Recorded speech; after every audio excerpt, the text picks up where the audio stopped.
প্রিয় দর্শক আসসালামু আলাইকুম। আমার আজকের রেসিপি করলা ভাজি। কিভাবে তিতা ছাড়া এবং রংটা সবুজ রেখে পারফেক্টভাবে করলা ভাজি করতে হবে তার সকল টিপস সহ আজকের রেসিপিটা শেয়ার করছি।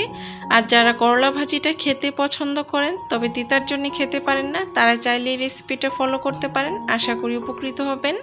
তাহলে চলুন দেখে নিই করলা ভাজি করার পুরো প্রস্তুত প্রণালী। এখানে আমি 300 গ্রাম বড় সাইজের করলা একটু পাতলা স্লাইস করে কেটে খুব ভালোভাবে ধুয়ে নিয়েছি। এখন 1 চা চামচ দিয়ে দিচ্ছি লবণ, দিয়ে করলার সাথে আলতো হাতে মেখে এটা আমি রেস্টে রেখে দিব 10 মিনিটের মতো। এতে করলা যে তিতা ভাবটা আছে সেটা চলে যাবে। এই তো করলাটা মাখানো হয়ে গিয়েছে লবণের সাথে। এখন এটা একটা সাইডে রেখে দিচ্ছি। আর করলা রান্না করার জন্য যে উপকরণগুলো নিয়েছি সেগুলো দেখিয়ে দিচ্ছি। নিয়েছি কাঁচামরিচ মাঝখান থেকে চিড়ে, নিয়েছি আলু কুচি একটা, আর নিয়েছি 1 কাপ পেঁয়াজ কুচি, আর 12 থেকে 14টার মতো চিংড়ি মাছ নিয়েছি। এখন চলে যাচ্ছি করলাটা রান্না করতে। চুলায় একটি প্যান বসিয়ে দিয়ে দিচ্ছি 1/3 কাপ রেগুলার খাবার তেল। এখন দিয়ে দিচ্ছি 1 কাপ পেঁয়াজ কুচি, দিয়ে তেলের সাথে নেড়ে মিক্সড করে দিচ্ছি।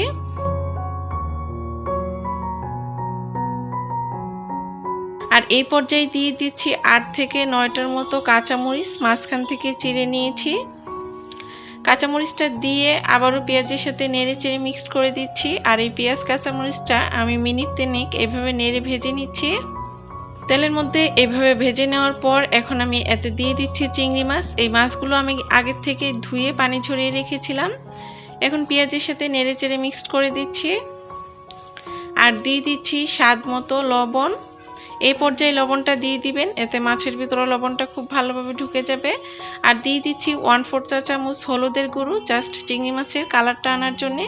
দিয়ে এখন নেড়ে চেড়ে পেঁয়াজের সাথে মিক্সড করে দিচ্ছি। আর এইভাবে এটাকে ভেজে নিচ্ছি মিনিট 5। এতে চিংড়ি মাছটাও সিদ্ধ হয়ে যাবে আর পেঁয়াজটাও সফট হয়ে আসবে।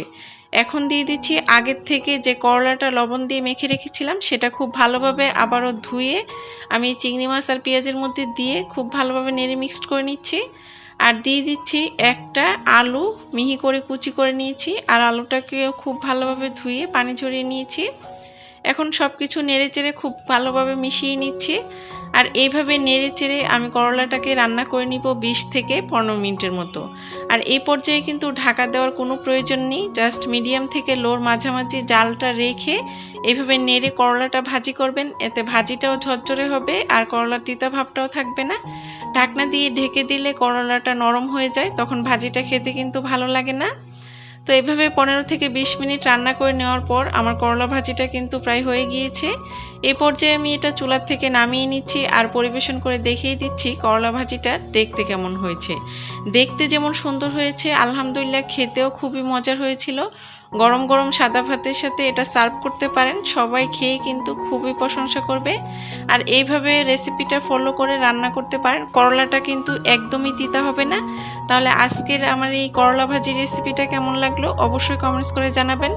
ভালো লাগলে একটা লাইক দিয়ে চ্যানেলটা সাবস্ক্রাইব করে পাশে থাকা বেল বাটনটা প্রেস করে রাখবেন পরবর্তী ভিডিও নোটিফিকেশন সবার আগে পাওয়ার জন্য।